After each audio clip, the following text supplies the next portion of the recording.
सुप्रभात हम सभी को।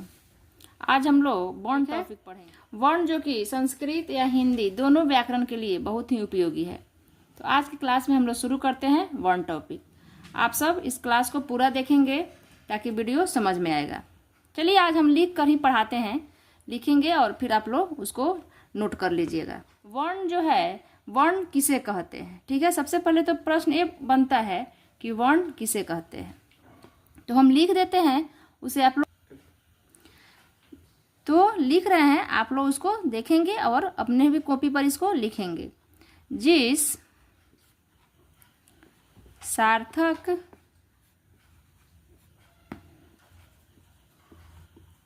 ध्वनि का खंड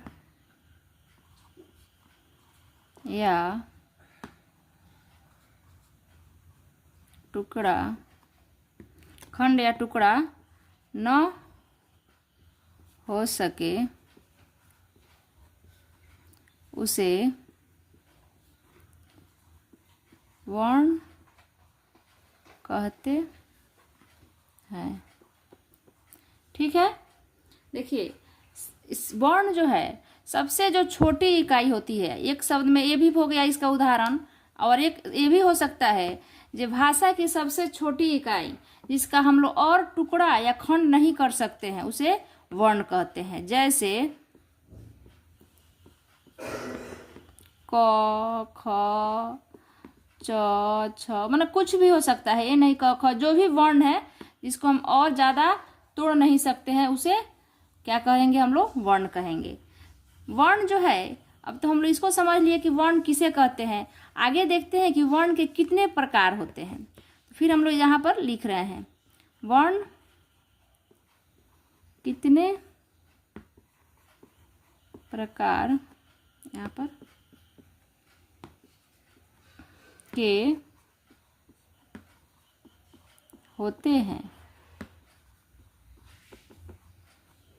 तो इसका जो हो जाएगा आंसर, वर्ण दो प्रकार के होते हैं। वर्ण दो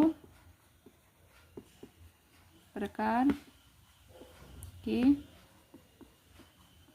होते हैं। जो भी हमारे 9, 10 के जो बच्चियां होंगी, जो बच्चे होंगे, उन सब के लिए ये वीडियो बहुत ही लाभकारी होगा, क्योंकि एग्जाम में वर्ण से भी क्वेश्चन पूछता है। तो वर्ण दो प्रकार के होते हैं, कौन कौन? एक नंबर में देखते हैं।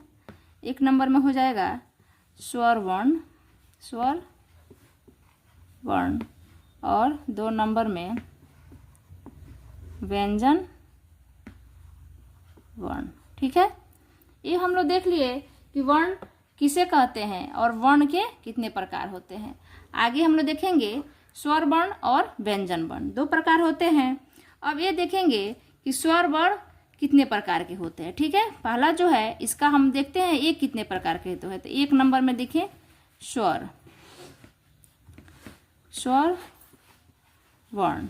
दोस्तों ये 3 प्रकार के होते हैं। कितने प्रकार के होते हैं? 3 प्रकार के होते हैं। ठीक है, 3 प्रकार के होते हैं। आप लोग इसको नोट करते जाएंगे कॉपी में, कौन कौन स्वर वर्ण कितने प्रकार के होते हैं। तो इसको भी हम लोग समझेंगे। तो ये जो होते हैं, सबसे पहले ह्रस्व, ह्रस्व स्वर। 2 नंबर में दीर्घ स्वर, दीर्घ स्वर, और 3 नंबर में प्लुप्त स्वर, प्लुप्त स्वर। इस तरह से हम लोग देख रहे हैं कि वर्ण किसे कहते हैं, वर्ण के कितने प्रकार होते हैं, और जो वर्ण का 2 प्रकार होता है। तो इसमें हम सबसे पहले हम लोग पढ़ेंगे स्वर वर्ण कितने प्रकार के होते हैं। तो 3 प्रकार के होते हैं, ये भी क्वेश्चन पूछता है। स्वर वर्ण के भी 3 प्रकार होते हैं, ह स्वर, दीर्घ स्वर और प्लुप्त स्वर। इस तरह से अब आगे हम लोग देखते हैं कि ह स्वर कौन कौन होता है, किसे हम लोग ह स्वर कहते हैं। तो यहाँ पर फिर हम लोग देखते हैं ह स्वर, ह स्व स्वर। ह्रस्व जो होता है इसमें आता है जो जो एक मात्रिक होता है, जिसके उच्चारण करने में एक मात्रा का समय लगता है। ठीक है, ये जो ह स्वर है यह एक मात्रिक होता है। ठीक है, एक मात्रिक होता है ह स्वर। जैसे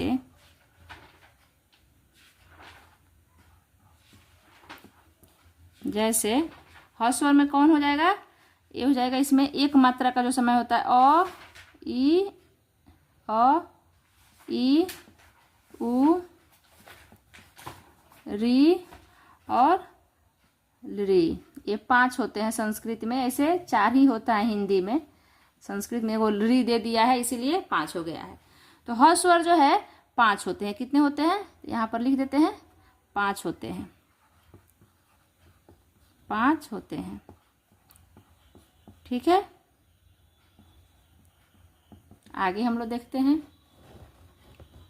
अब यह जो है सबसे आसान है, एक इसको याद रखना है, यह एक मात्रिक होता है। ह स्वर का मतलब जिसमें एक मात्रा का समय लगता है। देखिए अ ई उ री और ली, एक मात्रिक शब्द है, इसमें डबल समय नहीं लग रहा है बोलने में। अब 2 नंबर में हम लोग दीर्घ स्वर देखते हैं, 2 नंबर का दीर्घ स्वर। दीर्घ स्वर यह जो है यह द्विमात्रिक होता है, यह द्विमात्रिक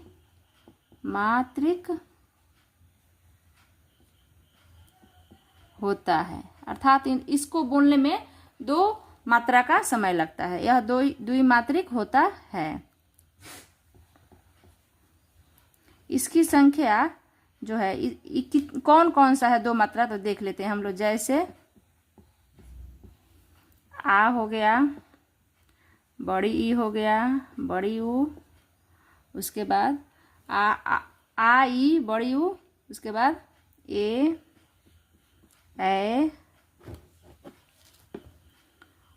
ओ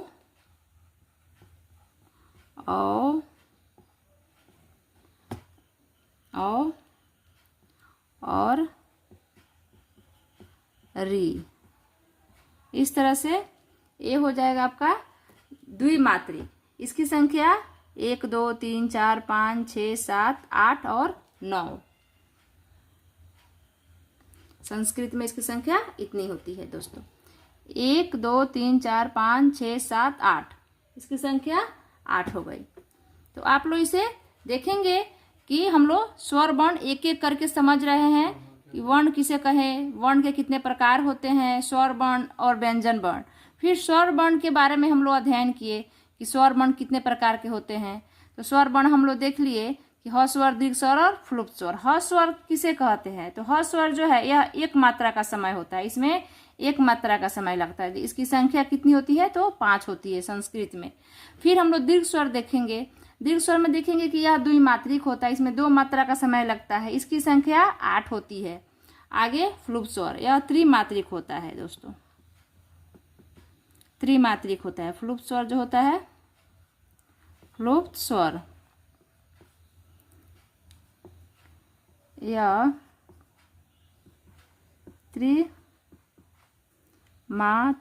त्रिमात्रिक होता है।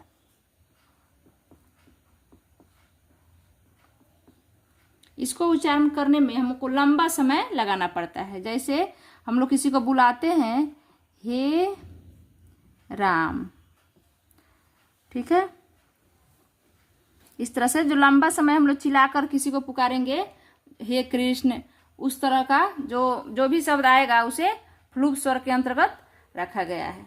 ठीक है, तो आप लोग इसे एक बार पुनः देखेंगे और अपने कॉपी में इसको लिख लेंगे ताकि आगे पढ़ने में दिक्कत नहीं हो।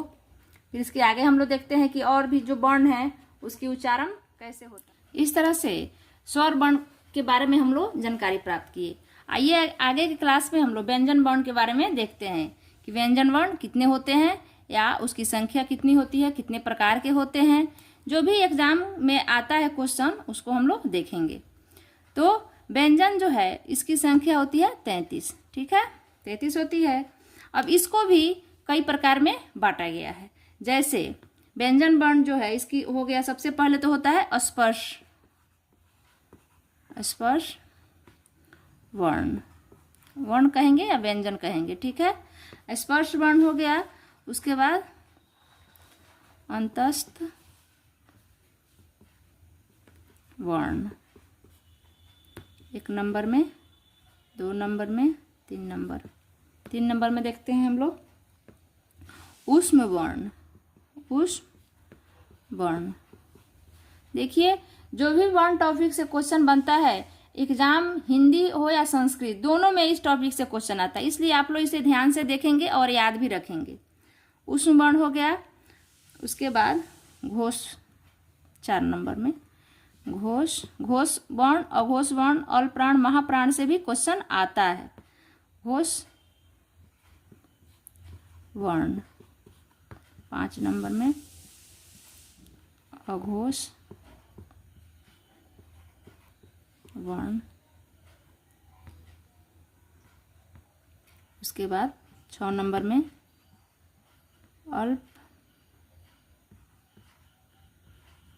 प्राण, 7 नंबर में महाप्राण।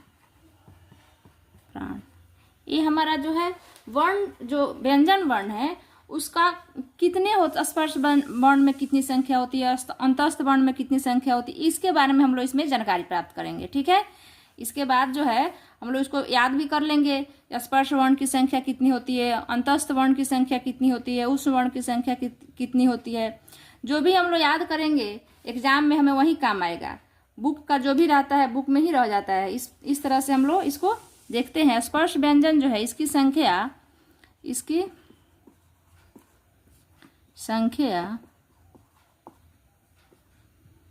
25 होती है, ठीक है। क वर्ग से प वर्ग तक। देखिए क वर्ग से यानी कि क एक वर्ग में, जो क वर्ग, च वर्ग, ट वर्ग, एक वर्ग में कितनी होती है, 5 वर्ण होते हैं। एक वर्ण में जो वर्णों की संख्या होती है उसकी संख्या 5 होती है।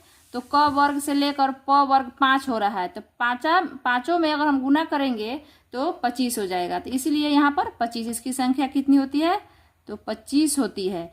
कौन कौन होता है स्पर्श व्यंजन, तो क वर्ग से लेकर प वर्ग। तो इसको आप लोग को याद रखना है क्योंकि क्वेश्चन हर टॉपिक से बनता है एग्जाम में। आगे हम लोग अंतस्थ वर्ण के बारे में देखते हैं कि अंतस्थ वर्ण कितने होते हैं, कौन कौन से होते हैं, तो उसको हम लोग देखते हैं। अंतस्थ वर्ण जो है य, र, ल, व, इसकी संख्या 4 होती है। इसकी संख्या कितनी होती है, 4 होती है दोस्तों। बहुत इंपॉर्टेंट ये सब क्वेश्चन है। आगे हम लोग ऊष्म वर्ण देखते हैं। तलावे स, मूर्धन स, दंत स, ह, इसकी भी संख्या 4 होती है। उसके बाद यहाँ पर देखेंगे हम लोग घोष वर्ण और अघोष वर्ण। घोष वर्ण जो होता है सभी वर्ग के, सभी जो वर्ग होते हैं उसका 3 नंबर, 4 नंबर और 5 नंबर, ठीक है। तृतीय, चतुर्थ और पंचमी ये वर्ण होता है। मतलब हर वर्ग, जैसे क ख ग में के 3रा नंबर, 4था नंबर, 5वां नंबर, च छ ज में के 3रा, 4था और 5वां। इस तरह से हर वर्ग के, सभी वर्गों के यहाँ पर लिख दे रही हूँ मैं, सभी वर्गों के 3 नंबर, 4 नंबर और 5 नंबर। उसके बाद और य, र, ल, व और ह, ये जो है घोष वर्ण कहलाते हैं। ह ये घोष वर्ण हो गया, ठीक है। घोष वर्ण है, घोष है मतलब उसको आप लोग समझ जाइएगा। फिर आ जाइए अघोष में, ठीक है। अघोष में सभी वर्गों मतलब क वर्ग, च वर्ग, ट वर्ग, सभी वर्गों का पहला 1 नंबर, 2 नंबर, 1 नंबर, 2 नंबर तथा तलावे स, इसको मिटा देते हैं क्योंकि यहाँ नीचे और बढ़ रहा है।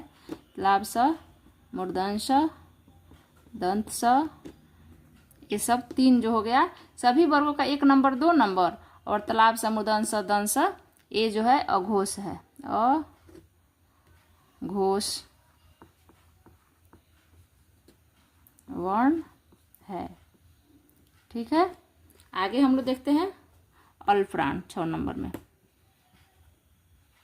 अल्पप्राण, अल्पप्राण के अंतर्गत आ जाता है सभी वर्गों के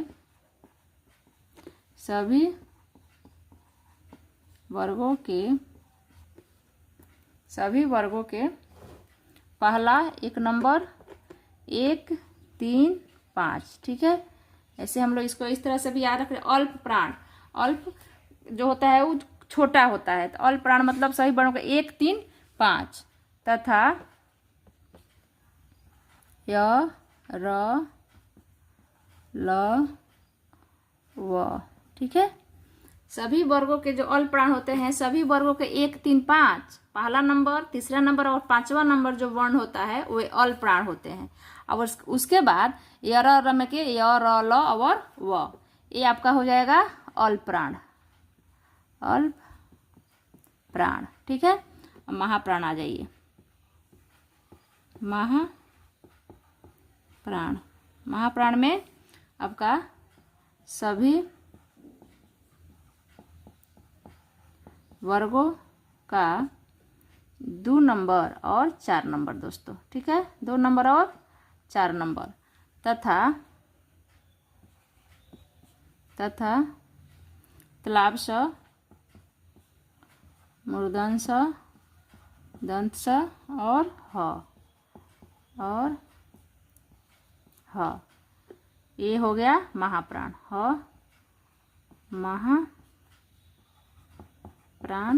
है।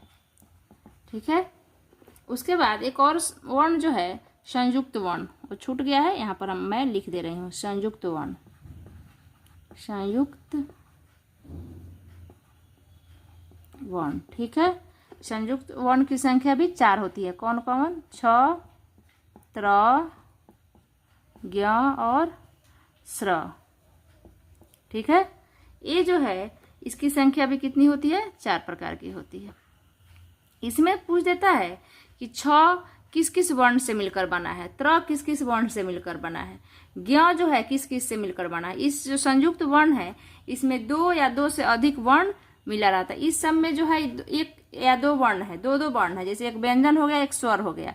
इसमें जो है व्यंजन भी है 2 और स्वर भी है। देखिए छ किस किस से मिलकर बना है, जो क हलंत मूर्धन्य स जोड़ अ बराबर क्या हो जाएगा, यहाँ पर मैं लिख दे रही हूँ 6, इससे 6 मिलकर बना है। ठीक है, त्र देखेंगे हम लोग। त्र जो है त हलंत र जोड़ अ से मिलकर क्या बना है, त्र बना है। जो ज्ञ हो गया, ज्ञ बराबर ज जोड़ य जोड़ अ बराबर ज्ञ। जो स्र है हम लोग का, स्र में तलावे स जोड़ र जोड़ अ। इस तरह से जो भी हम लोग क्वेश्चन पूछ देता है जो छ किस किस वर्ण से मिलकर बनना है, तो हम लोग याद रखेंगे कि छ जो है क और मूर्धन्य स से मिलकर बना है, क हलंत स हलंत अ। त जो है त और अ से मिलकर बना है दोस्तों। ज्ञ है ज और य से मिलकर बना है। स्र जो है स और र से मिलकर बना है। इस तरह से हम लोग व्यंजन वर्ण के जो भी उच्चारण स्थान होते हैं, पहचानने का जो नियम होते हैं, वे हम लोग आज इस क्लास में अध्ययन किए। बाकी जो है वर्णों का उच्चारण स्थान कैसे किया जाता है बहुत ही आसान तरीके से मैं अगले क्लास में आप लोगों को बताऊंगी। ठीक है।